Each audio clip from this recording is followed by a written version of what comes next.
Bienvenue dans le podcast Les Inspirés, un podcast qui s'adresse aux personnes créatives et sensibles pour les aider à dépasser la page blanche avec facilité grâce au dessin relaxant, méthode Zentangle, et à l'art journaling, expression créative libre dans un carnet. Je m'appelle Gisèle alias Gigi Hook, artiste, coach créative et enseignante certifiée de Zentangle depuis 2017. Envie de créer avec moi et d'être guidée étape par étape dans votre prochaine création, même si vous n'avez jamais dessiné avant, je vous donne rendez-vous sur mon site www.gigihook.fr pour accéder à une vidéo gratuite dans laquelle je vous fais une démonstration d'art inspirée du Zentangle.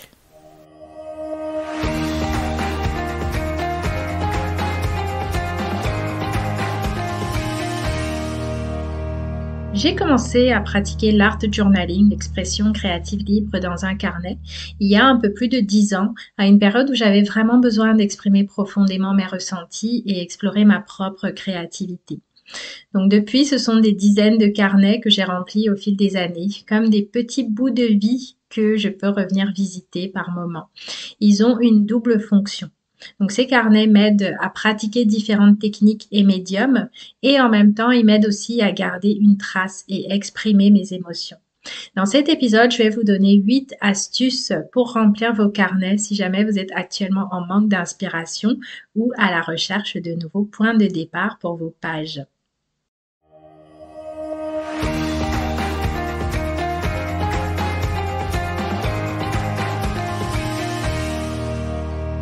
Quand j'ai commencé à faire mes premières pages d'art journal, j'étais très timide dans mes pages. Même si je savais que c'était mes pages à moi, que je n'avais pas à les montrer à qui que ce soit, j'avais quand même une espèce de peur que quelqu'un vienne regarder dedans et me juge.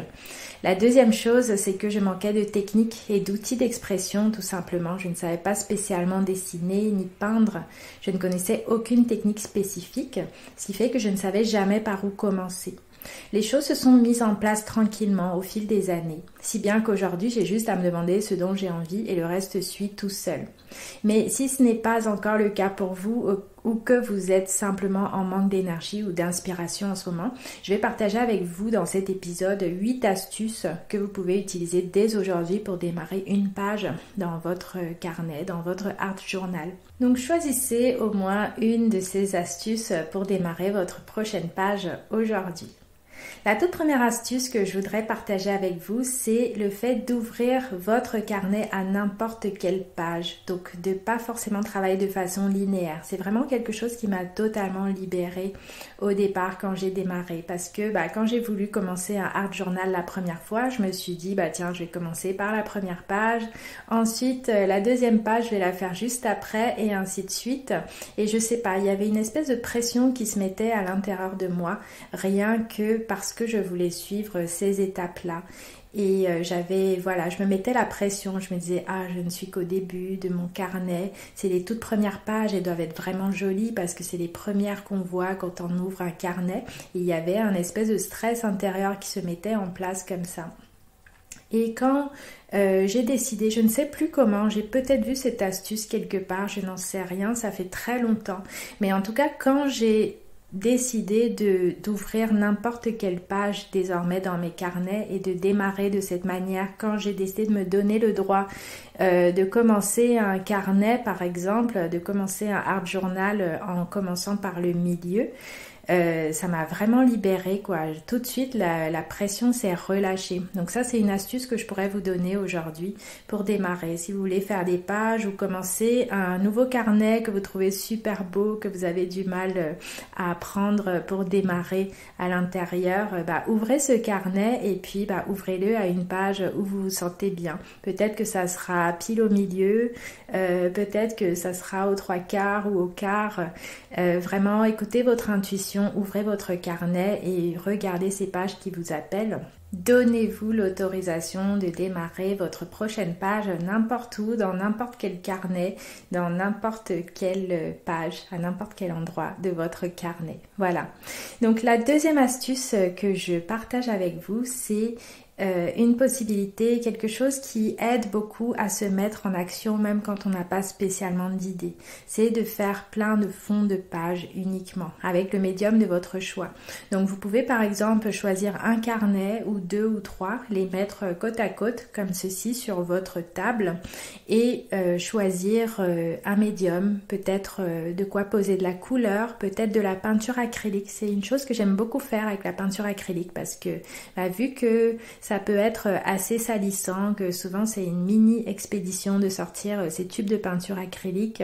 Souvent quand je les sors, j'en profite pour faire plusieurs pages en même temps. Et donc avec cette astuce là on sort du fait de vouloir absolument faire une page terminée, mais simplement de se mettre en action, se mettre en mouvement.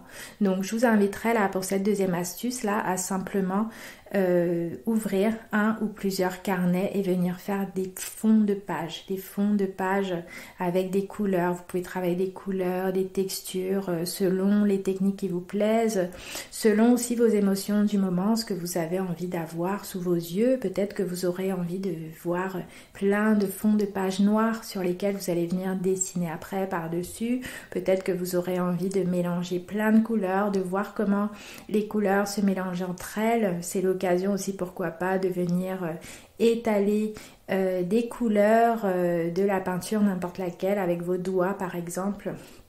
Donc laissez-vous aller dans ces périodes-là justement où il n'y a pas spécialement d'idées, à prendre peut-être simplement vos carnets pour venir y faire des fonds de pages.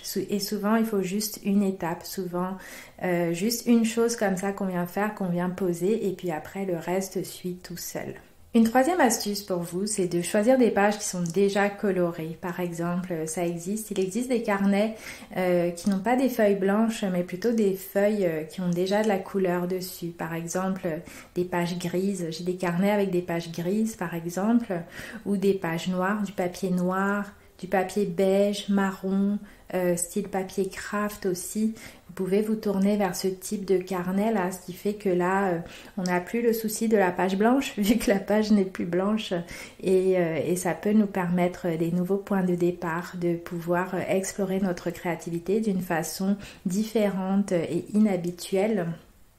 Vous pouvez aussi, dans cet ordre-là aussi, prendre des pages qui sont déjà remplies avec quelque chose. Par exemple, parfois j'aime bien faire des pages dans un vieux livre, donc des vieux livres que je trouve en brocante, où là vous avez déjà un effet, il y a l'effet vieilli naturel sur ces pages-là qui parfois sont jaunies, je trouve ça super joli, et il y a des écritures en plus sur la page. Donc encore une fois, ça relâche la pression, vous êtes déjà en train de venir poser votre créativité sur des choses qui sont déjà là, il y a déjà un point de départ.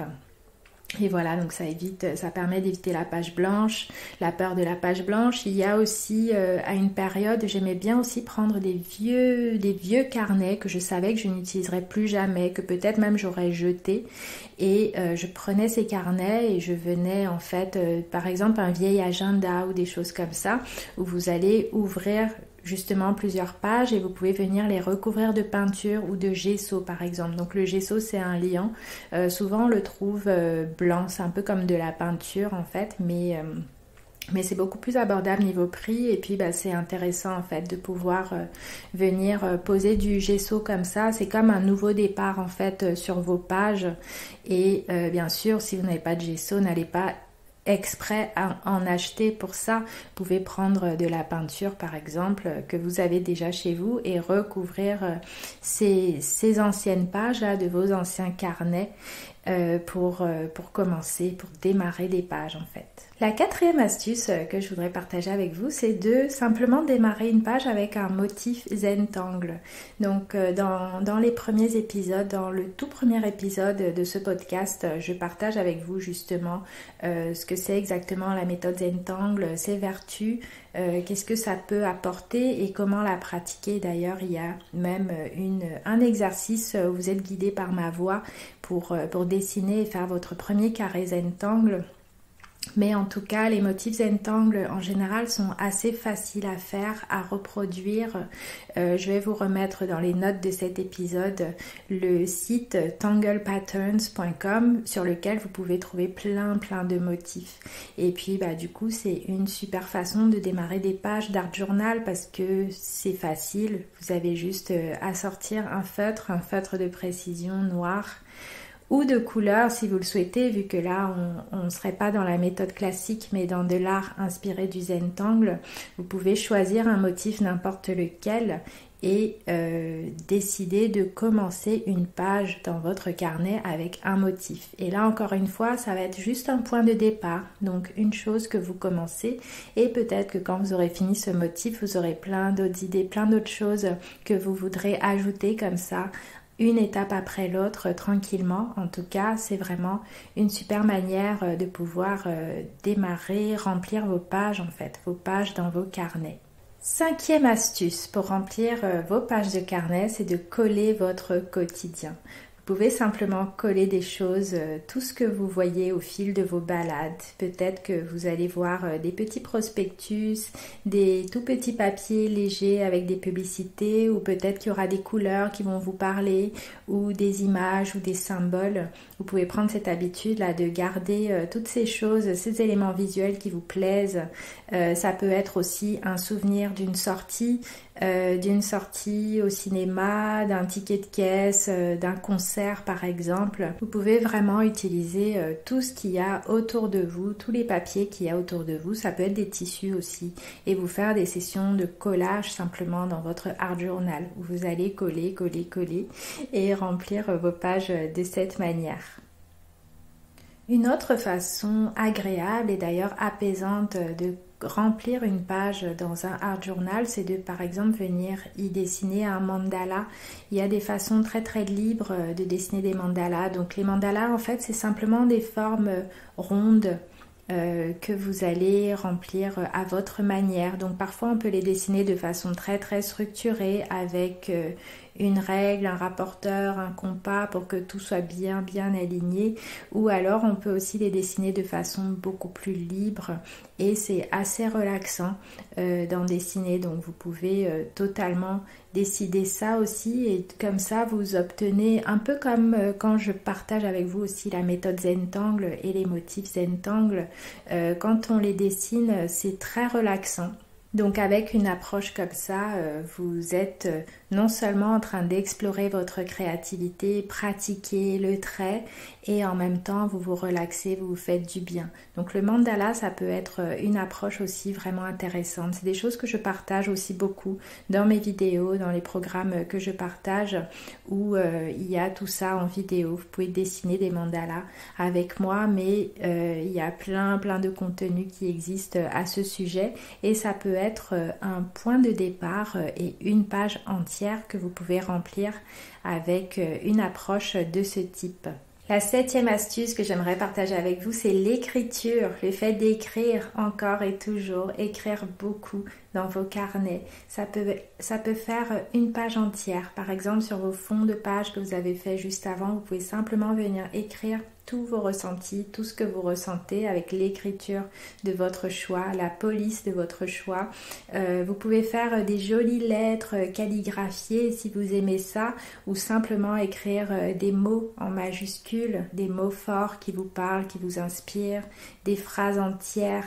Il y a un site que j'aime beaucoup qui s'appelle Dafont, justement, où vous pouvez aller trouver des polices d'écriture. Par exemple, s'il y a un mot ou une phrase que vous voulez écrire, vous pouvez aller directement sur ce site, écrire votre mot, votre phrase et voir à quoi ça ressemble avec différentes polices. Et ensuite, il vous suffit juste de regarder la police et de reproduire comme vous en avez envie dans votre carnet. Donc c'est une astuce aussi qui est top, surtout si vous faites pas, moi par exemple, je fais pas spécialement de calligraphie. Et donc, c'est des astuces comme ça qui permettent aussi d'agrémenter ses pages, d'explorer sa créativité, simplement avec l'écriture. Et ça peut aussi être, si vous avez ajouté certains éléments, comme des motifs, des collages ou autres, vous pouvez aussi venir ajouter dans un second temps des écritures aussi. Déjà, ça va vous permettre de vous exprimer aussi d'une autre manière, d'exprimer vos ressentis, d'exprimer, sortir ce que vous avez en vous, et ça vous permettra aussi de remplir vos pages et d'explorer votre créativité. La 8e et dernière astuce, c'est de faire des croquis. Et en fait, c'est beaucoup moins difficile qu'on ne le pense. Parfois, il suffit simplement d'observer un petit peu autour de nous et de pouvoir se relâcher nos peurs de mal faire, de mal dessiner. Parfois, on peut dessiner un petit animal, par exemple, dans certaines de mes vidéos, je partage avec vous dans le programme S'inspirer dont je vous parle parfois. Dedans, je vous partage en vidéo des projets avec des animaux qu'on vient agrémenter après. Et souvent, ça part de formes très très simples qui suffisent simplement de déjà s'autoriser à venir poser dans son carnet, et puis après on peut ajouter plein de choses par-dessus et vraiment se lâcher et s'amuser. Mais pour ça, c'est important de pouvoir déjà s'autoriser. Donc autorisez-vous à faire des petits croquis, dessiner des petites choses, des petits insectes, ça peut être un papillon par exemple, des petites choses qui vous plaisent, pourquoi pas des fleurs, et simplement venir les poser comme ça régulièrement dans votre carnet. Et ensuite, vous pouvez les agrémenter avec d'autres choses, des collages, des motifs, des couleurs. Et au fil du temps comme ça, avec tous ces points de départ, vous allez pratiquer de plus en plus, vous allez explorer votre créativité, vous amuser, vous faire du bien. Et ça va vous permettre vraiment d'évoluer dans votre pratique aussi. Donc je suis curieuse, laquelle de ces astuces avez-vous choisi aujourd'hui? Allez-vous utiliser aujourd'hui là pour faire une page dans votre art journal, dans votre carnet créatif? Vous pouvez partager sur les réseaux sociaux, sur Instagram par exemple, avec le hashtag Les Inspirés Gigi Hook, tout attaché, et je serai ravie de venir voir ce que vous avez fait. Si ce podcast vous plaît, si cet épisode vous a plu et que le podcast vous plaît, je vous invite à laisser 5 étoiles et un avis sur Apple Podcast et ou sur Spotify. J'ai hâte de voir vos créations et je vous dis à très très vite pour le prochain épisode.